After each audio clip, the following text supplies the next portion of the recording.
class.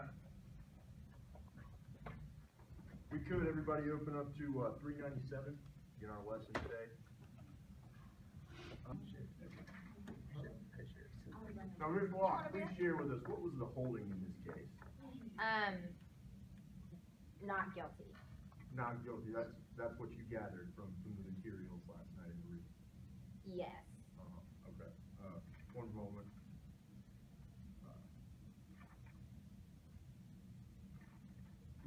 Mr. Riggers, we have Mr. Riggers here. What today? What was the holding in the case last night? I believe they gave him a guilty verdict. Okay, that's correct. So thank you both. I appreciate it. You're both well square on this. Thank you. We have Mr. Borick here today. Mr. Borick. Yeah. Before we get started, could you please share with the class the 4 culpability states in the Model Penal Code? I believe they are. I'm gonna stop you right there, Mr. Borick. They're well, you got purposefully, knowingly, recklessly, and negligently. Now, could you please briefly describe, we're going over voluntary manslaughter today, so you could please discuss with us negligently and how that relates to the case today. Mr. Thompson, I'm glad to see you can make it today, just whenever you're ready. We're discussing the Model Penal Code culpability states today, so please open up to 397 and follow along. Please, go ahead. Sorry to interrupt. Mr. Thompson threw me off. I'm sorry. I don't know. Well, you know what? That's perfectly fair. Mr. Thompson, why don't you talk to us today about the negligently culpability state in the Model Penal Code and how it relates to voluntary manslaughter? I'm not gonna lie to you, I didn't read today. I tell you now, Mr. Thompson, it's going to get real tough to brief a case if you haven't read. Let's just discuss something simple. So, let's just get back to the case at hand since we're not super prepared today. Mr. Bort, you please could brief with us the Rideout versus State case with the young man who drove down drunk and killed somebody, and how that relates to the negligently subset of the Model Penal Code. I feel like you summed it up pretty perfectly, sir.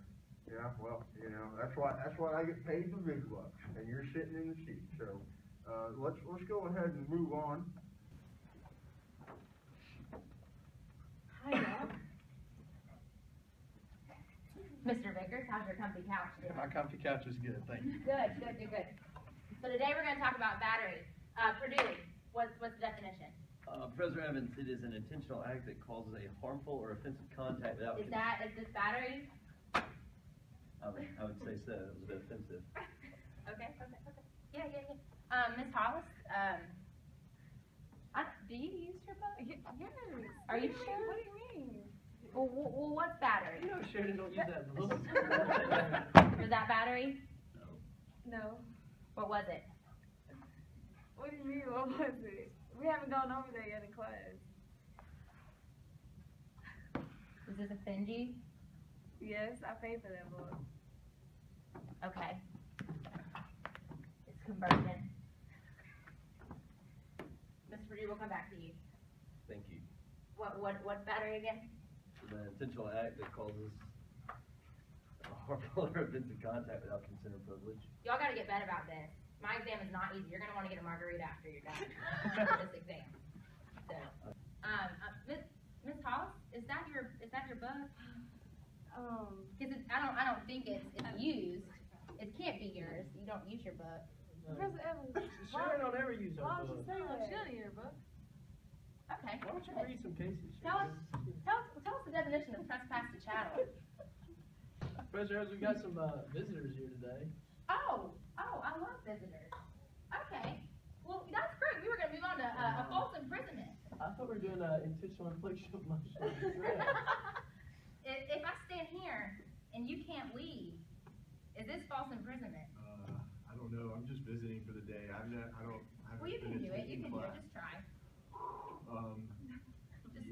Should I try to leave or try to define it? Would you leave him alone? You Just pick try on to somebody else? define. You want to come here anyway. He just wants to come to school Well, here. I would assume that it's like where you're in a position where you can't leave or you can't escape.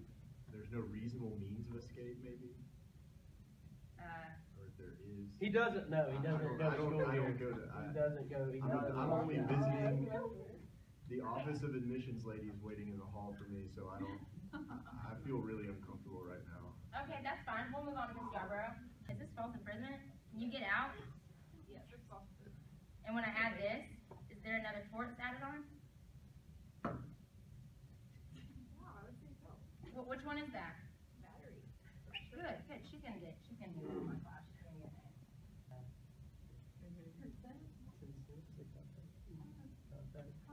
Is that battery? Maybe harmful. Mm-hmm. That's not good. This isn't, so if someone did this to you at the bar, is this battery? Probably. Seems a little bit offensive. Yeah?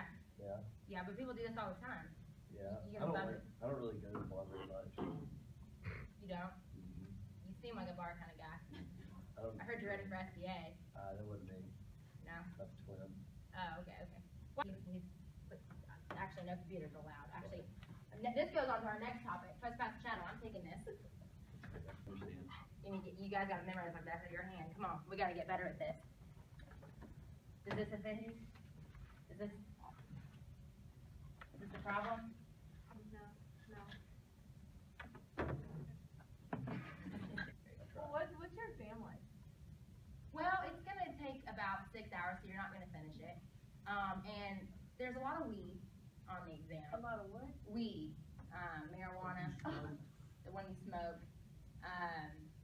Like I said, you're gonna want to go get a margarita after you're done, and you can just be grateful that you've even lived. About how long is this exam?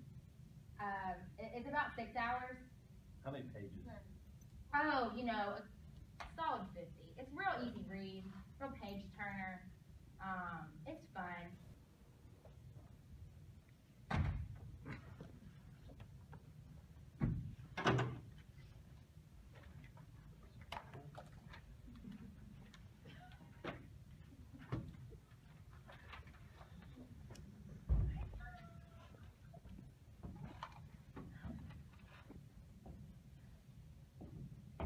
We're going to be talking about the Greek lady case. It's called the Vatsakis case. It's probably the most important case you'll read while you're in law school. I guarantee it. It's the ultimate grow the hell up moment, folks. You got socialism, government regulation over here, and you've got freedom and liberty over here. Now, I submit to you, people. I submit to you. France has tried this. It does not work. It does not work. Freedom. Freedom and liberty. It's something that's going away. Your generation's been criticized as the trophy generation. Everybody gets a trophy. Well, I hate to tell you folks, but we're about out of trophies. All right? We're about out. Somebody's going to have to produce. You've got producers.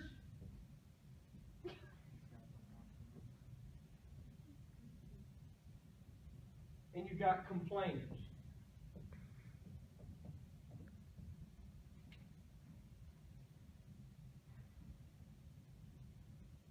Who's going to produce when we've got all these takers and these complainers? We're just going to talk about Ronald Coase, one of the premier economists.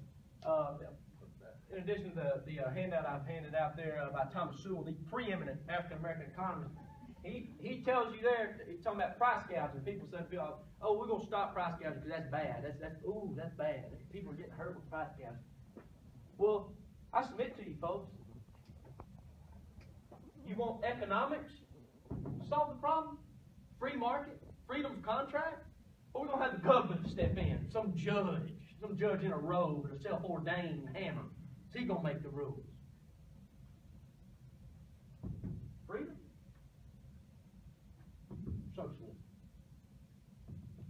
France? It doesn't work, people. Look at how bad France is doing. I was reading the journal this morning. France's number, I think, out of 32 people, have 31. The United States is falling fast. We used to be one of the top 5 producers in the world. And we still do well. We still do well for the size of our economy, but we've fallen by the wayside, Pete. We've fallen. We don't produce near, and I'm here to submit to you that this is the problem. Government passing laws, that's the problem.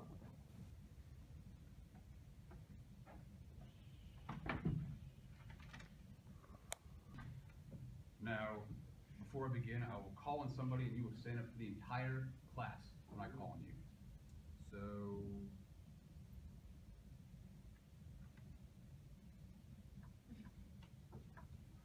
Mr. Robinson? Mr. Robinson, stand up. Show yourself in the classroom, please. Today we'll be talking about, sorry, my tie's a little straight there. Today we'll be talking about fee simple absolutes. Do you understand what those are? I think so. Yeah, share with the class what they are. It's like when you convey a piece of property to somebody else, then it's in a fee simple absolute. If they have that property for an infinite amount of time after it's conveyed, there's no restrictions on it. Mr. Robinson, did you read? Yes, sir, I read that. That was the wrong answer. Well, figure with me.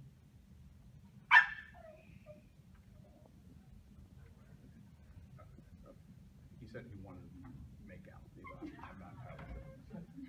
Now, back to class. Mr. Robinson, a fee simple absolute, also abbreviated FSA because that's just what I want to call it, is essentially what you said, but not essentially what you said. Yeah. It's for the life of a property. So that's what fee simple absolute is. Now, since you got it wrong, I'll call on somebody else here. Is there Mr. Dunnigan? Mr. Dunnigan? Yeah, that's. No, sit back down. You're not prepared.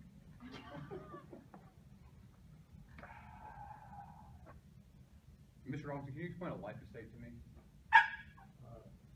Yeah, life estate is when a piece of property is conveyed to someone for the extent of their life, and then it ends when they die. Son, are you a pilot? You are flying by the seat of your pants right now. I actually am. And somehow you are still in the sky.